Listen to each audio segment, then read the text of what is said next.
let's talk about exercise and mental health. We all probably know that exercise is good for our mental health, but have you ever thought about why? In today's video, I really wanted to answer the question, is there a best kind of exercise for women's mental health? And if so, what is it? And how come? So, if you're ready, let's go. Hey mamas, Alexandria here, 35-year-old toddler mom, therapist, and gym rat. I lost nearly 40 pounds postpartum, and it's changed my life. So now my goal is to help other mamas and other women to be the best versions of themselves and to reach their goals. And today I want to talk about women's mental health and exercise, because many of you are here because you like exercise too. So let's chat about it, shall we? So when I dug into the research, it talked about the implications both physiologically and psychologically on incorporating exercise into your mental health regimen. That may include with or without therapy.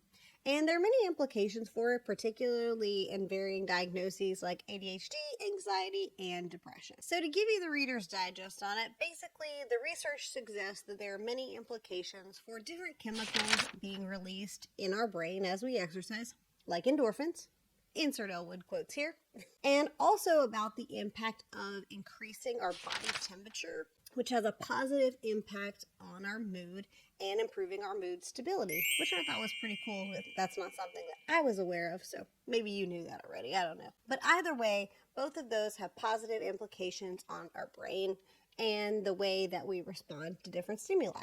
So I'm gonna put the chart here somewhere around me so that you can see that for yourself. And I'm also gonna link some of the research articles that I cited and sourced for all of this information. So if you want to dig into the research further, you can totally do that. Interestingly, the article also discusses inflammatory mechanisms and how they relate to mental health. So essentially it suggests that inflammation can be a pathogenesis or the development of a disease for poor mental health and depression, which I had no idea about, and I think that's kind of cool. I don't know if y'all think that's cool, but I think it's cool.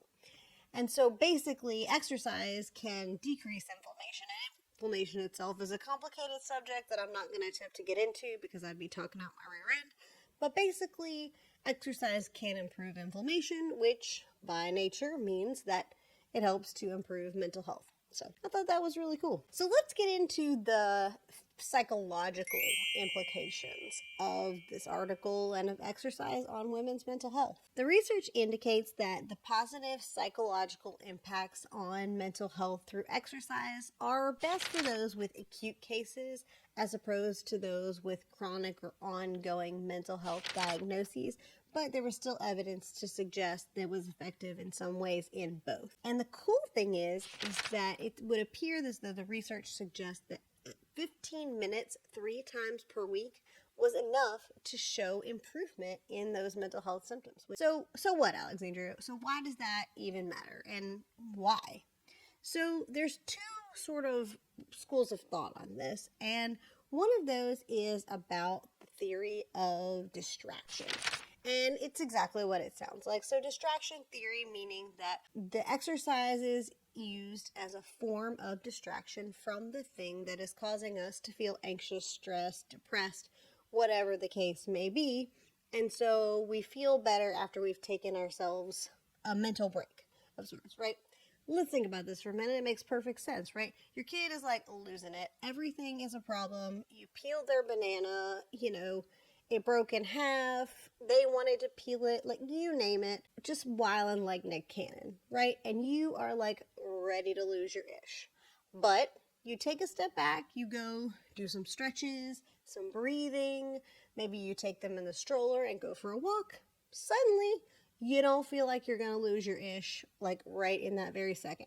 Maybe later, but not right now. Right? Because you gave yourself the opportunity to make a distraction and take a mental break from what was making you feel stressed in that moment. And if you took your toddler with you, you probably gave them the opportunity for that too. Assuming you could get them in the stroller. But that's a story for another day.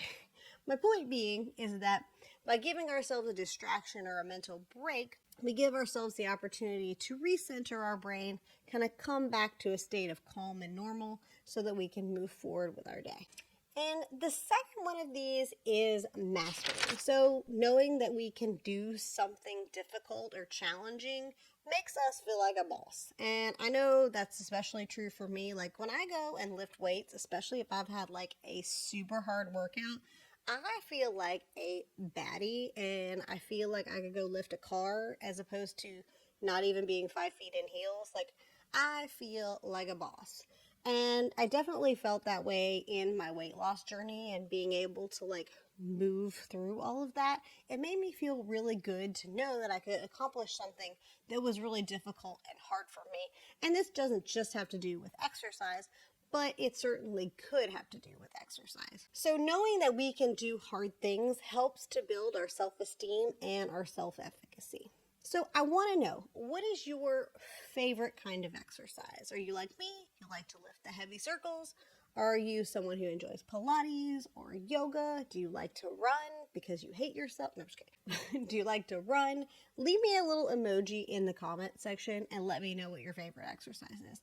And also, if you like this kind of content and you're enjoying it, I would love if you would subscribe and let me be your non-judgy mom friend who comes alongside you to help you reach your goals. So, what is the best kind of exercise for women's mental health, or is there one? So when they verified the research between aerobic and non-aerobic exercise, they actually found that there was no real difference in the positive impacts on their mental health. So when it comes to different kinds of exercise, just like with a weight loss journey, when it comes to mental health, it's really about the thing that you're going to do consistently and the thing that you enjoy the most. For me, I most enjoy dancing and looking like an idiot.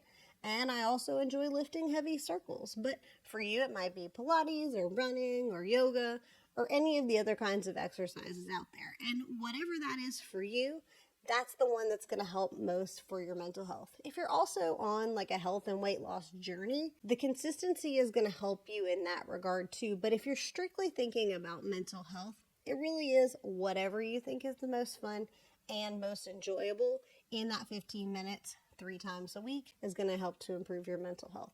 So if you enjoyed nerding out with me today, then you'll love the video with the Dr. Mike podcast and Lane Norton that I did a little while ago. I will link that one for you. And then YouTube should be recommending something else they think you'll love as well, in case you've already seen that one. And I will see you guys in my next video. See ya.